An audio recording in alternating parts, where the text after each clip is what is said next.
Hello my people, what's up? This is Chris here, and in this video I'm going to give you the answer to what is the difference between Bitcoin and Ethereum. Here we go. So the first thing you need to understand is that there's two different types of coins out there. There's what we call cryptocurrencies. Generally this word gets used for almost all the tokens, but certain tokens, I would say, like Bitcoin or cryptocurrencies, in that they are competing against certain real things in the real world that are currencies, against the US dollar, against gold, against credit cards. So it's more proper to think of them as currencies. So let's just hold that thought right there. Ethereum, on the other hand, is a token. And in Ethereum's case, it's going to allow us to make smart contracts. A little more on that in a second. So on the right side, these tokens each have a utility. Filecoin is going against storage space. Civic is trying to replace identity. Blockstack is similarly allowing you to make contracts and decentralized apps on it. So again, certain coins out there are going against currencies, while certain coins are going against other types of value in the real world. Let's give some examples on Bitcoin versus Ethereum. Bitcoin specifically is going after gold. It is a stored value just the way that gold is. With gold, there's a limited amount of gold, okay? And you remember, or you may have heard, you probably don't remember if you're not old enough, but there was a time when there was a gold rush and people were rushing to get all the gold out of the ground.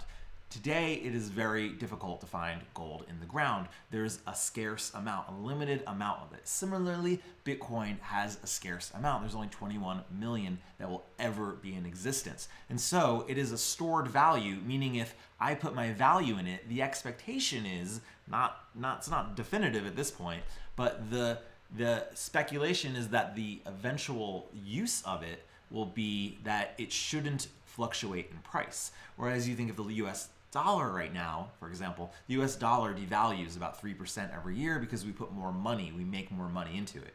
With Bitcoin, it will never be more, and so it has this value like gold. Ether, on the other hand, isn't a currency in that it's trying to compete with a currency, it's trying to compete with contracts. What do I mean by contracts? So a contract, the easiest way to think of it, a guy named Nick Szabo came up with this idea.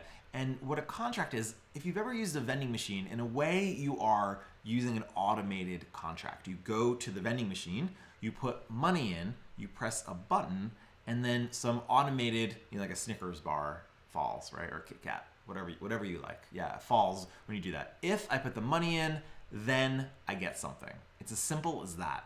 This principle of if-then is one of the most common principles in programming. It's called a conditional statement. It happens in programming all the time. You don't need to know how to code.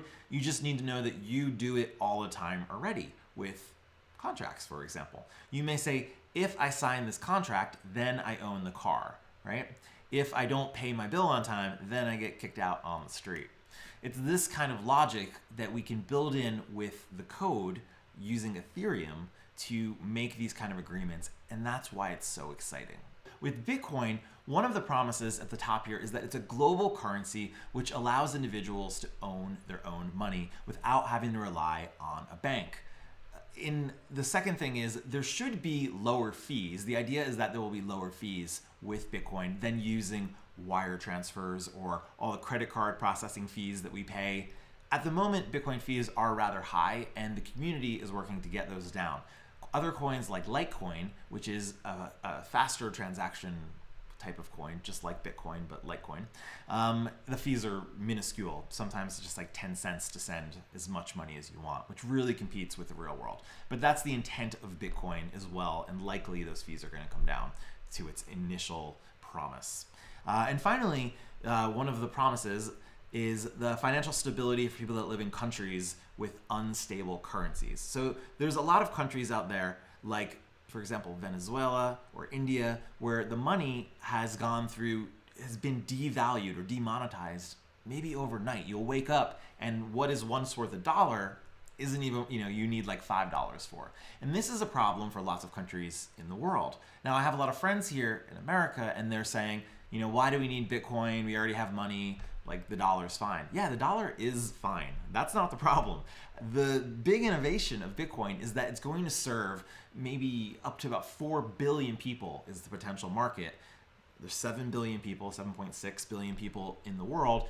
About 4 billion of those people right now don't have access to steady banks, steady currencies, right? So this gives them the ability to participate in the global market. How can you start a business if you're in Venezuela? How can you start a business and earn a living and buy property if you wait 2 weeks and your money is worth nothing? This is very scary and a threat for a lot of people in the world. Bitcoin's promise, if it keeps its promise, is to stabilize this and give people their own access to banks. Ethereum, on the other hand, gives a different promise. It has this smart contract idea, and there's apps that will be built on top of it. Potential apps that we might see are something like, if I vote for my president, then my vote is official and nobody else can vote for than me, right? So we basically could tally it and keep it in a record that no one else can tamper with. So voting is one way. If I sign this document, then I own this car. Housing is another example for that. You know, if I buy this house, I get a deed to a house, well, then I own it because it's in blockchain and it is stored in the Ethereum. It is stored. And that's powerful because, again, there are countries where people have deeds to the house and then the government is corrupt, or they maybe lose the document or something, or it gets turned over and it's like, well, you don't own the house, we're going to take it, right? So this is a huge innovation from billions of people in the world. Until now, we've carried out these agreements with a signature at the bottom of a page, you know, like a wet signature, just writing it like an idiot. We're like, hey, this means a lot. No one could possibly forge this wet ink that I'm writing here. Here, give me a house. For additional real-world applications happening right now with Ethereum, you may want to look to a company called Consensus out of Brooklyn. And Consensus, they have a few hundred people at this point. They're making decentralized apps for a variety of places around the world who need this technology right now. So they're kind of like an agency or a studio in that manner. They have a variety of different projects online. I'll just highlight one. The headline here is Ethereum's Consensus helps Dubai to build the world's first blockchain-powered government. So imagine if we had contracts in the government that weren't just papers, you know, in a filing cabinet from the 1800s that vouch for you owning a house, but they were now, you know, immutably stored in a computer forever, and that's really powerful. And this is one of the projects they're working for with Dubai. In addition, they just had a social impact hackathon, so a bunch of developers coming up with ideas and starting new companies.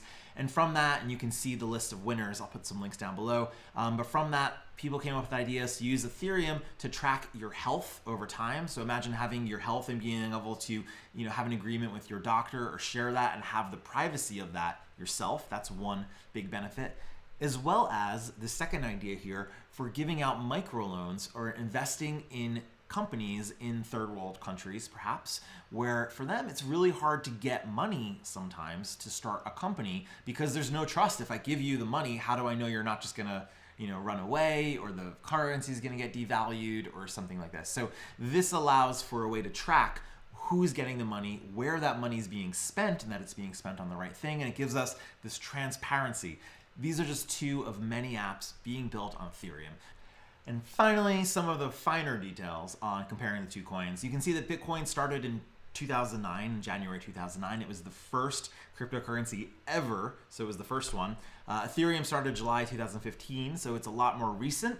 And because of that, the context is that Bitcoin has been tried and tested over time a lot more, and Ethereum is, again, a little bit newer, and so it has to kind of, it's going to take a little more time, I think, to get that kind of trust that it works that Bitcoin has at this moment. The supply of Bitcoin, there's 21 million that will be released until the year 2140. But actually, if you go and you look at the 21 million that will ever be released, it's something like 90% will have been released within the next 5 years. So it's going to slowly trickle out until it reaches the final amount. Again, just like gold, you know, we had the big gold rush, and now it's slowly trickling out over the next, you know, I guess, what is that, like 100 years? Whereas Ethereum, at the moment, 18 million get put into the pile every year, which is kind of similar in that, like, every year, well, if you think about it, there's 18 million and you add 18 million, over time, the 18 million is a much smaller amount, right? Because there's already so much to add on.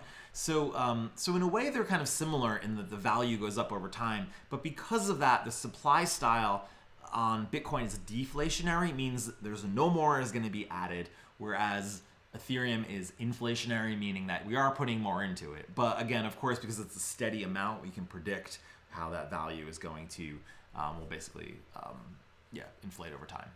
And the speed, this is something that's often talked about, the speed of the transactions. With Bitcoin, at the moment, it takes 10 minutes for every transaction, for every new block to be mined specifically. And the speed for Ethereum is 10 to 20 seconds. If you want to buy either Bitcoin or Ethereum, the most popular place to do that is on Coinbase. You can come here, click buy or sell, get set up with an account. I'll put a link down below to show you how to start doing that if you're interested. Another way is you could come to the site CoinMarketCap and just click on Bitcoin, for example, and it will tell you, if you go down to markets, it will tell you all of the markets that sell Bitcoin. You can just click here. And just like that, you have a lot of options. I'd recommend Coinbase if this is your first time. I just think it's the easiest way to get started. If you'd like more information, I wrote a blog post called Bitcoin versus Ethereum, and you can read that. I have a comparison chart and a lot more details so that you can get educated on the subject. This isn't financial advice, this is just an education so that you and me can get up to speed on the future of some amazing things happening. So I hope you're excited. If you like this, you can subscribe on YouTube and leave me a comment. Let me know what you're thinking. All right, I hope this was helpful. See you later.